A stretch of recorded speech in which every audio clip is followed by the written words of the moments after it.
When we're out and about talking to people, we hear so many myths and misinformation about the NDIS.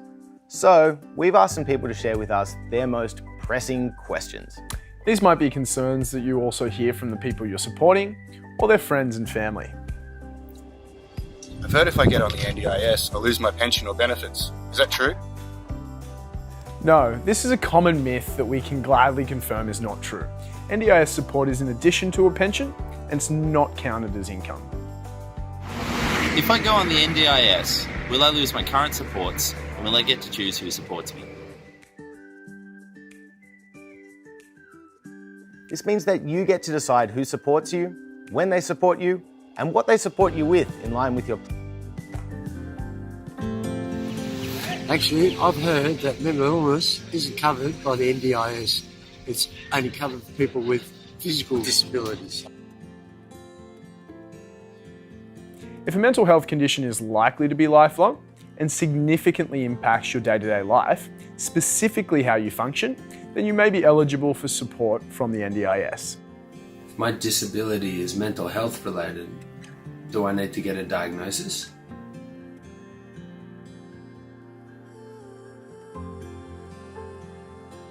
You might be surprised to learn that the word diagnosis does not appear in the relevant section of the NDIS Act. The NDIA doesn't expect a person with a long-standing and substantial psychosocial functional impairment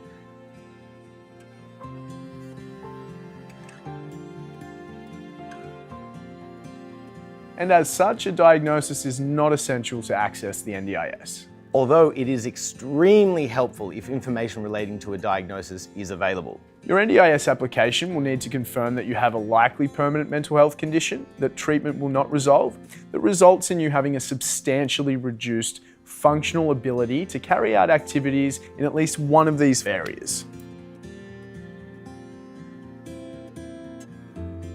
If you're supporting someone to make an application and they don't have a formal diagnosis, it's still important to gather all the supporting evidence you can, including writing a letter yourself. I heard that you have to have more than one disability to access the NDIS, or that you have to have a physical disability as well as a mental health related disability. Is that true? No, that's not true.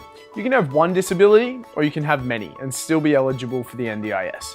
It's important to list your primary disability first on the access request form, followed by your other disabilities. If I get approved for the NDIS support package, will the money go straight into my bank account? And will the NDIS pay for all my car, rent, bills and food?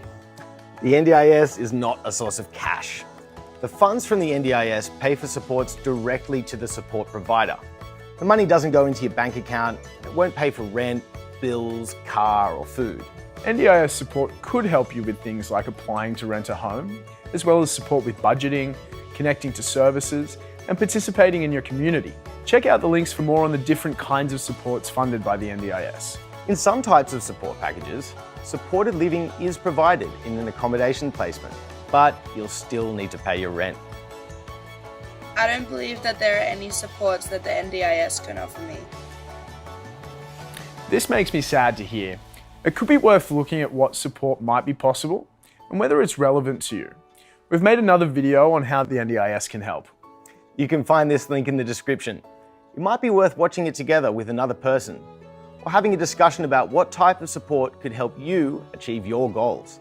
If you're supporting someone who is considering applying to access the NDIS, it might be helpful to read up on some stories of how the NDIS has been beneficial for other people. There is certainly a lot of misinformation floating around out there, and I hope that we've helped to dispel some of these myths. But remember to always reach out to the NDIS if you've got any questions.